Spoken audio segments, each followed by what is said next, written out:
del Portale del Verde, buongiorno, ben ritrovati. Sono in compagnia, oltre che di Giancarlo Pozzi, di questo splendido Cymbidium che è l'oggetto del prossimo video. E qui c'è Giancarlo che appunto ci parlerà di questa splendida orchidea. Allora, questo è il Cymbidium thracianum, è un botanico.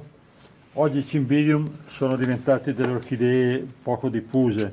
Si trovano soprattutto sotto Natale, nei garden, così, nelle grandi feste.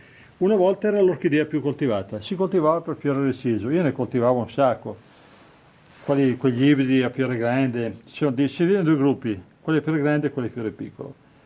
E allora era appunto io ho fatto tanti anni il mercato dei fiori di Milano, tutti i fioristi che uscivano dal mercato sui carrelli avevano soprattutto scatole di fiori recisi di Cymbidium. In Olanda ne coltivavano un'infinità, in Italia ne coltivavano anche un casino, qui a Varese eravamo in diversi e li coltivavano, ma in Riviera, soprattutto nella piana dal Benga fino a Bordighera, ce n'era un sacco di coltivatori.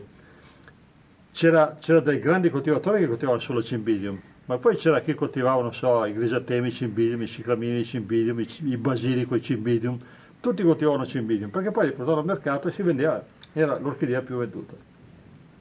Poi la moda, sono arrivate le Phalaenopsis, sono diventate di moda le Phalaenopsis, i Cymbidium sono spariti. In Riviera hanno buttato via montagne di Cymbidium, perché non si vendevano più. Praticamente si sono trovati lì con un sacco di piante che dovevi coltivare per arrivare a vendere, non si vendeva più.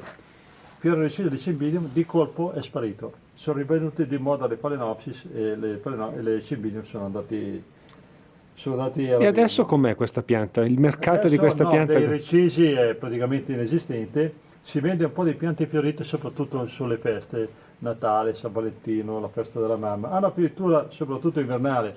I primi Cymbidium si raccoglievano per i morti e poi tutto l'inverno fino in primavera, si dividevano nei precoci, quelli che fiorivano entro Natale, i medi erano quelli della Quaresima e i tardivi in primavera.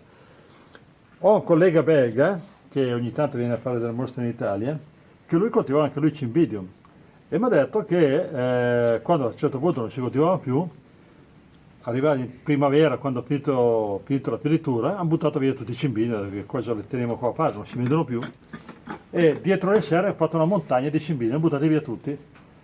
Dice, ho fatto un'estate caldissima, ho fatto un inverno freddissimo, no? Ma non ci crederai, in primavera dalla montagna di Cymbidium venivano fuori i fiori, ma cazzo che piante incredibili, no? Cioè, Bellissimo. perciò Vabbè, da lì possiamo eh, capire che sono piante che abbastanza rustiche, cioè non sono sì, sono così. piante da fresco, sono piante che vogliono fresco, soprattutto quelle fiore grande. Quelle fiore grande vogliono temperature invernali intorno ai 10 gradi, anche meno, basta che non gela va bene. Quelle fiore piccolo, i mini, invece vogliono temperature un po' più calde. Hanno una durata notevole di fiore, anche recisi duravano un mese, recisi in pianta durano anche molto di più e molti sono profumati e hanno tanti colori bellissimi perché ci sono tanti colori tra il verde e il rosa che sono fantastici, con i colori pastello così. Ed era, cioè quelli che hanno la mia età si ricordano che un tempo era molto diffuso appunto in tutti i negozi di fiori c'erano soprattutto i Cymbidium. Come tutte le cose finiscono. Quelli di Cymbidium hanno avuto un grande momento di gloria, oggi E oggi se invece purtroppo io voglio mettermelo in casa, che consiglio mi dai Giancarlo? tantissima luce d'estate, come le cattleie vogliono tantissima luce, come le cattleie si vede il colore delle foglie, non deve essere un verde troppo intenso, ma un verde piuttosto chiaro, che indica buona luminosità, e notti fresche d'inverno. Si bagnano sempre quando sono asciutti, diventano piante molto grandi, col tempo diventano piante molto grandi, loro si dividono. Quando si dividono abbiamo fatto un video, si toglie la pianta dal vaso, si tagliano tutte le radici in orizzontale che sarebbero comunque indistricabili, quando con un coltello, con un seghetto, disinfettato con la candeggina, quando avete tagliato tutte le radici un paio di centimetri sotto l'inizio della composta, diventa molto più facile dividerli. Comunque le radici non riuscireste mai a districarle perché sono talmente incasinate tra loro, tanto vale tagliarle, allora resta molto più facile dividerli. E infatti allora vi rimandiamo proprio se vi interessa a guardarlo questo video che è molto tra l'altro pratico, è un tutorial vero e proprio dove Giancarlo ci mostra appunto come fare a dividere queste Cymbidium. sono il Cymbidium. Alessandro, Giancarlo Pozzi, il Cymbidium qui alle nostre spalle vi salutano, vi invitano a mettere un bel pollice all'insù e a condividere questo video nei social. Ciao, alla prossima!